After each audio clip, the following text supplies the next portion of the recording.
Wong biyen aku percaya. Iya. Wong biyen ki rasa dadak ditaker kaya ngono. Ning wis ketok kok. Arep wis sepuh ning otot-otote isih kuat. Mergo wong biyen ki gampang tapa brata. Kok gampang tapa brata? Tegese gampang mlaku, gampang prihatin.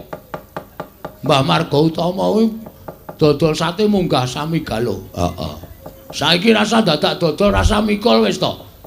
Wis semene iki wis to. Penabuh iki kon munggah samigalo, ora memeng. Sengara gelem ya. Sengara gelem saiki soalé wong ki do dimanjakan dengan teknologi.